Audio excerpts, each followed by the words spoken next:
Hello everyone.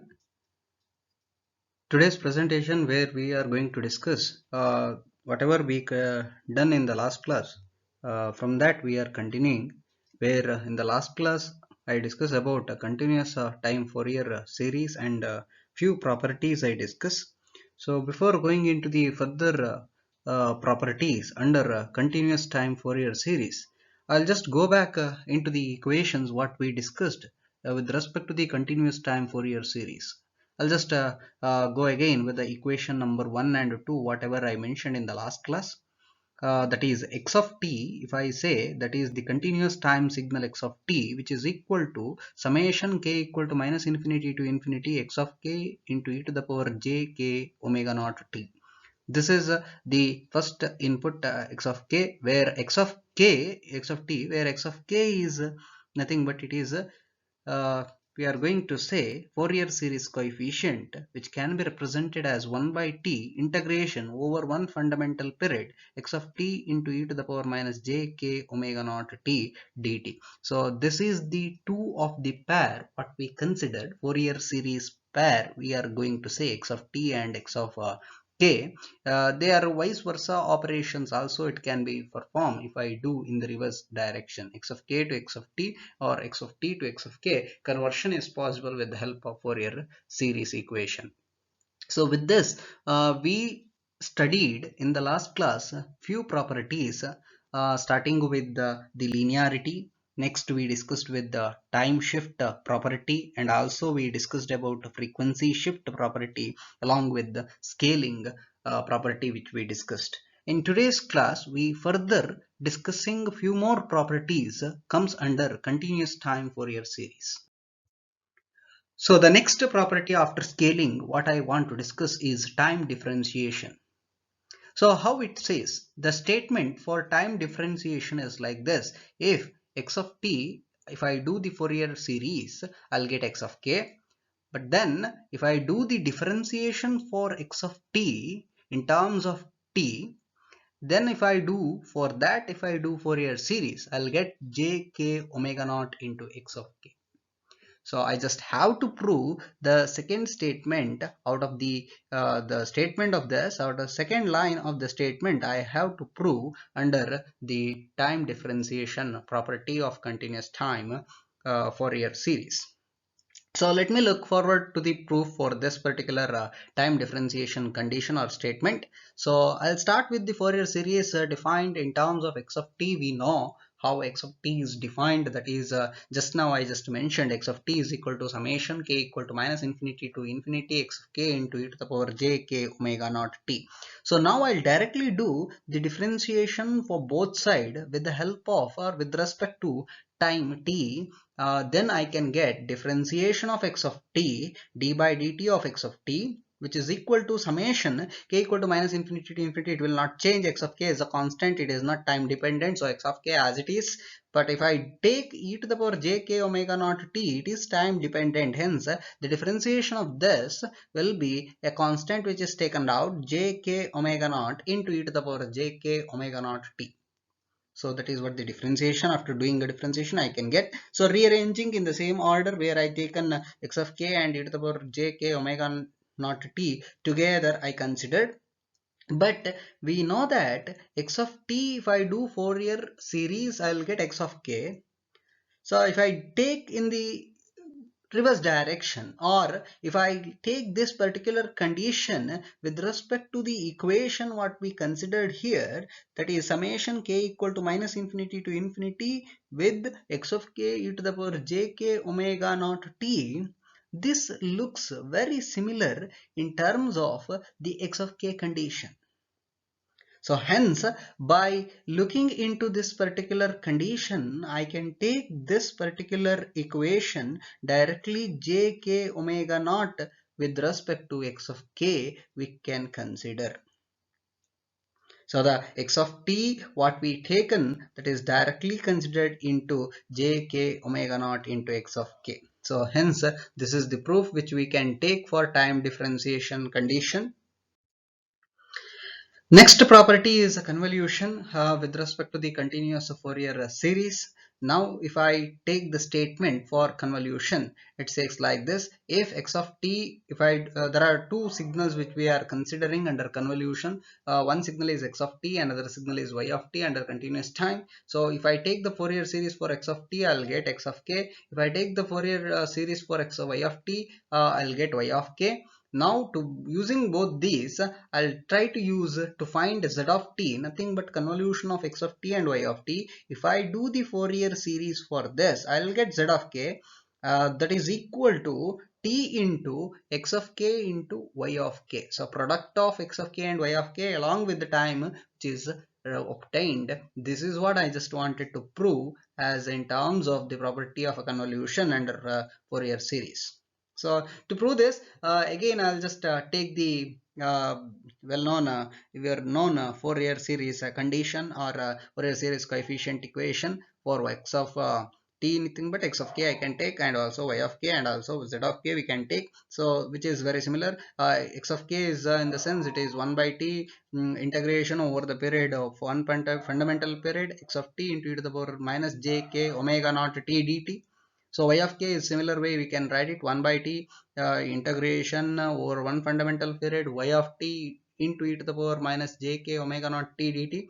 So same way for z of k, which is equal to 1 by t integration over one fundamental period z of t into e to the power minus j k omega naught t dt. But for here we know z of t, we considered z of t as the convolution between x of t and y of t, hence we just need to substitute for z of t like x of t convolution with y of t. So z of k is equal to, I just substituted for z of t, so 1 by t integration over one fundamental period x of t convoluted with y of t into e to the power minus j k omega naught t dt.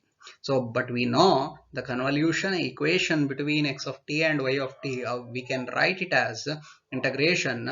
I take another constant tau equal to one fundamental period which we considered, x of tau into y of t minus tau d tau. This is the convolution equation which I just substituted in the place of x of t and y of t. So I'll get this equation now. So using the definition of a periodic convolution, and also I'll change the order of integration. I'll adjust the integration order. So I'll take the combination of the tau along with x of tau, and I'll rewrite the equation for z of k, which is equal to 1 by t integration for tau with one fundamental period x of tau, where this integration, the first integration what was considered earlier, the integration with one fundamental period for t taken along with y of t minus tau into e to the power minus j k omega naught t d tau and dt together we considered here.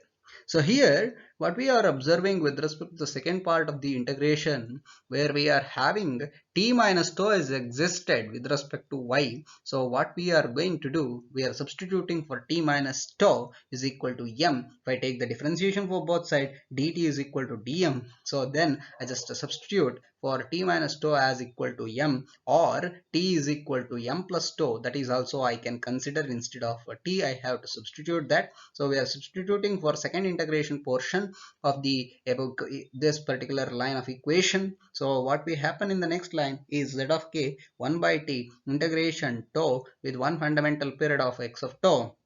Next is integration. Instead of t we need to go for with m because we are substituting m instead of t. So m is equal to over one fundamental period. Instead of t minus tau we are substituting m. So y of m dot into e to the power minus j k omega naught. Instead of t I should write m plus tau d tau with the, instead of dt we have dm here.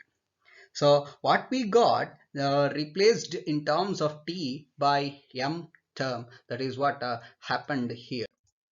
So next line, what we are just rearranging the equation as you considered e to the power minus j k omega naught tau plus m, that is splitted and we can write it. So 1 by t integration tau with respect to one fundamental period x of tau into e to the power minus j k omega naught tau d tau. This is one set, and integration m equal to one fundamental period y of m dot into e to the power minus j k omega naught m dm. So this set is looks for y of m or y of k, and the first set is looks for x of k. This is what the two set of equation which we considered. So z of k, which is equal to, now I'll just substitute for this. This looks very similar of the equation of a Fourier series. So I can take this as x of k along with 1 by t I can consider, but I'll keep 1 by t outside. So I just need to multiply and divide by 1 by t, sorry, multiply and divide by t. So t into 1 by t, 1 by t along with this combination will be x of k, along with the t is remain. Same way for this also, t into y of k we can get from the using the definition of the Fourier series. We can write this.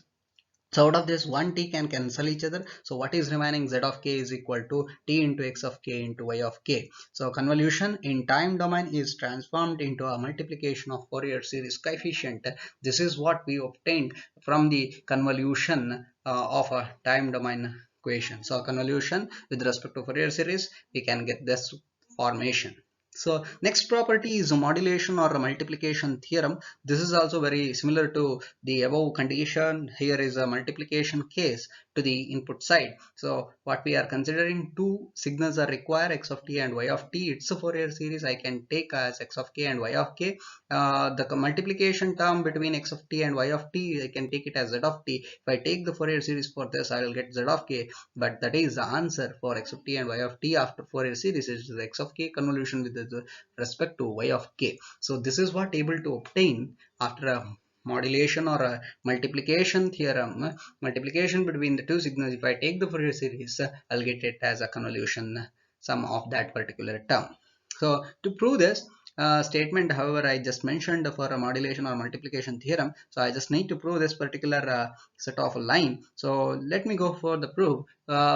With respect to the proof, I should know about the equation of a Fourier series with respect to z of k. So I'll directly take z of k is equal to 1 by t integration over one fundamental period for z of t into e to the power minus jk omega naught t dt.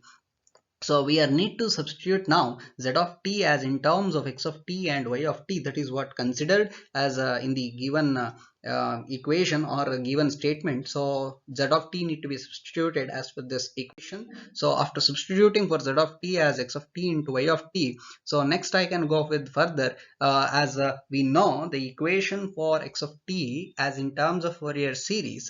It says x of t is equal to summation m equal to minus infinity to infinity x of m into e to the power minus plus j m omega naught t. So where instead of k I just take an m term here. So has this similar kind of term, I just need to be replaced for x of t. That is what I am just going to do, the replacing x of t with this equation. So what is going to happen for z of k, which is equal to 1 by t integration over one fundamental period with summation m equal to minus infinity to infinity x of m into e to the power jm omega naught t y of t as it is with the e to the power minus jk omega naught t dt as it is. So changing the order of integration and summation over here along with the summation m, I'll just take it out. So z of k is equal to 1 by t summation m equal to minus infinity to infinity x of m is taken out here. So integration applied to the next remaining term, integration over one fundamental period for y of t and e to the power, these two combine together, and I'll write e to the power minus j, then k minus m omega naught t dt. This is what going to be happen here after combining e to the power j omega naught m t along with e to the power minus j k omega naught t combined together, and I'll get this order.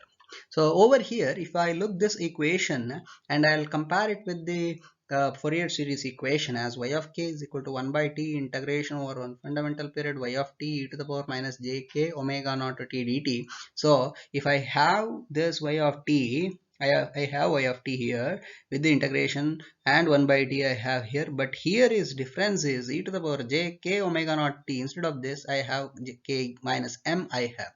So what we observing for this side, I'll get k. So this k is e to the power minus jk omega naught t, when that term will be replaced here y of k. So the same condition if I applied for 1 by t with the integration with y of t and e to the power this term along with dt. So what is I'll get? I'll get y of k minus m. So that is what the understanding with respect to the equation. So after simplifying this line, I'll get z of k is equal to summation m equal to minus infinity to infinity x of m with y of k minus m. So this looks very similar to the convolution equation, summation m equal to minus infinity to infinity x of m into y of k minus m. So if I, in a standard form, if I look it for summation tau equal to minus infinity to infinity x of tau into y of t minus tau, which is equal to x of t convoluted with y of t. So this is what we considered. So here x of k convolution with y of k, that is equal to z of k.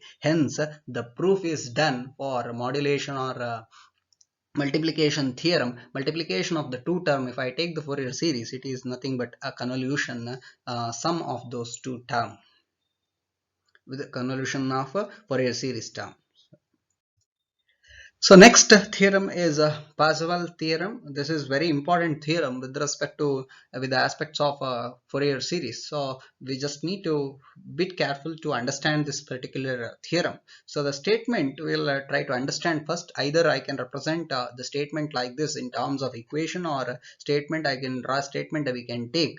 So I'll just go with the two-way representation of Parseval theorem as directly through the statements, equations, or through the statement which is mentioned here. So if x of t I take Fourier series, I'll get x of k. Then 1 by t integration over one fundamental period x of t whole square dt, which is always equal to summation k equal to minus infinity to infinity x of k whole square. So this is nothing but a power equation, which is looks in terms of power equation. That is what we considered with respect to the Parseval theorem. So Parseval theorems is just directly related to the power values or power theorems. So this we can state in terms of directly statement. So if x of t is a periodic power signal with Fourier coefficient x of k, then average power in the signal is always given by summation k equal to minus infinity to infinity x of k whole square. So this is what we need to prove with respect to Parseval theorem. So let us trying to understand how to prove this Parseval theorem. So we know the power equation in the signal is always given by P is equal to limit t tends to infinity 1 by t integration minus t by 2 to t by 2 x of t whole square dt. This is what the power equation what we considered. But the signal for x of t is, if it is a periodic signal, then the power equation we can write it as 1 by t integration minus t by 2 to t by 2 x of t whole square dt. This limit condition is not required for a periodic signal. So one fundamental period what we need to consider with respect to the signal. So how it meant to be considered? So the integration minus t by 2 to t by 2, I just replaced here integration of one fundamental period. That is what which we considered here, the integration over one period of x of t, that is always equal with the minus t by 2 to t by 2. It is one fundamental period what we considered. So p of t is equal to 1 by t integration over one fundamental period x of t with x star of t dt, where x star of t is nothing but it is a conjugate of the x of t. This is nothing but I just splitted x of t whole square into x of t into x of t. Rather than we need to write it is complex conjugate. There should be existence of complex conjugate as per the Fourier series condition. So we know that x of t is nothing but, as per the Fourier series equation or synthesis equation, we can write it as summation k equal to minus infinity to infinity x of k into e to the power j k omega naught t. But if I suppose instead of x of t, if I write x star of t, that is taking the conjugate for the both side, what is going to happen? X star of t, which is equal to summation k equal to minus infinity to infinity x star of k, nothing but complex conjugate of x of k, and it's e to the power j k omega naught. It's a conjugate. If I take, it should be e to the power minus j k omega naught t. So I got complex conjugate term x star of t in terms of Fourier series. So I just substituting this equation into the power equation p of t. So what is going to happen? 1 by t integration over one fundamental period x of t as it is, that instead of x star of t, we are substituting this equation line as summation k equal to minus infinity to infinity x star of k into e to the power minus j k omega naught t dt. So next is just the arranging the orders in terms of integration and summation. We get p of t 1 by t as it is, summation k equal to minus infinity infinity x star of k together with the summation integration with one fundamental period x of t into e to the power minus j k omega naught t dt. So over here 1 by t with the integration x of t and e to the power minus j k, it looks the x of k term. So it's just substituting as per the Fourier series, we will get p of t is equal to summation k equal to minus infinity to infinity x star of k into x of k. So after this equation, which is looks very similar, one is conjugate and another one is x of k term with respect to x of k. So what I can write instead of this, I can directly take x k square. So p of t is summation k equal to minus infinity to infinity x of k square. So what we obtained, what we started from the first equation is 1 by t integration over one fundamental period x of t whole square dt,